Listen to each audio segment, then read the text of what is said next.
2018 Nissan Leaf. It all starts with a better battery.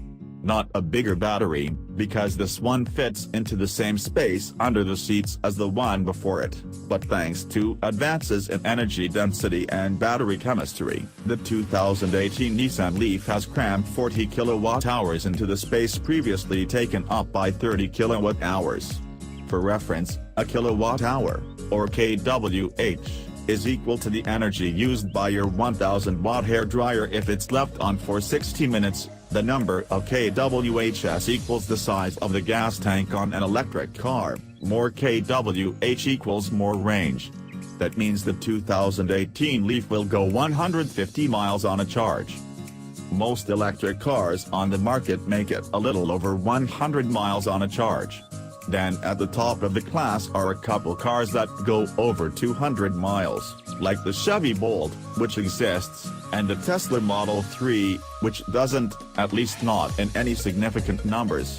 Nissan says the 150-mile range of the 2018 Leaf occupies the white space between lower range EVs and those range-topping segment leaders. Nissan hopes this means a gold mine in sales. In addition to a better battery, Nissan upgraded the car's power inverter from 80 kilowatts to 110 kilowatts. That means output goes up to 147 horsepower, an increase of 37%, with peak to work up 26% to a sapling pulling 236 pounds to foot, so you have a broadly usable and potentially even a little thrilling, maybe, dash performer. Then Nissan added technology to the package. Among the new Technobits, the company seems most proud of its optional ProPilot Assist, which it kept saying is not an autopilot. ProPilot Assist is a hands-on driver assist, clarified one exec at the Leaf presentation. It requires that you keep at least one hand on the wheel. It is a support system and assist system. It is not self-driving. We still need a driver. It's purely assisting the driver. It's not driving. Got that? Is it an autopilot? No. It will help to steer the car if it can identify two-lane lines, and it will operate the accelerator and brake pedals for you. However, when ProPilot Assist is on, you have to wiggle the steering wheel at least every 10 seconds or it starts beeping at you. If you continue to ignore it, it eventually assumes you've had a heart attack and slows to a stop with the emergency flashes on. Tesla at least gives you 2 minutes of hands-free driving. Nissan seemed second most proud of the Leaf's new e-pedal feature, standard on all models. It's essentially a fourth driving mode, after normal, eco and B for braking. In e-pedal mode, the amount of regen is controlled by how much you lift your foot off the accelerator pedal. In theory, they say, you might never need to touch the brake pedal, which will make for easier driving.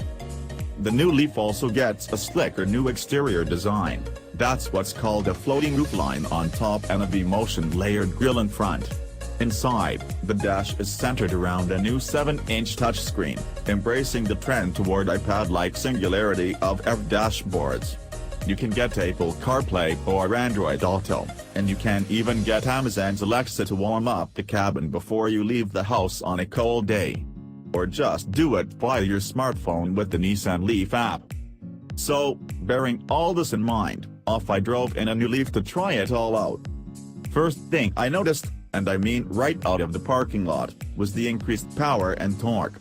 This thing is fast, or at least faster than the last Leaf. Granted, fast is relative in this part of the electric car market. But you will notice it, too. I must try 0-60, I told the voices in my head. But the damned voices forgot to remind me, and I can't tell you how much faster is to 60 miles per hour, sorry. I hope to get another one soon and give you a number. Nissan doesn't list one. The older one got to 60 in about 10 seconds, and I'd guess this one's about 8 seconds to 60. No Tesla Model S, but it'll get out of its own way. The steering is much improved, too. Nissan didn't mention it in the presentation I got beforehand, but the electric power steering has new software and a 10% increase in steering torsion bar stiffness, which makes for a surprisingly more sprightly feel, again, by the standards of the class. The steering column itself only tilts a little bit and doesn't telescope, which must have been some sort of cost-cutting measure.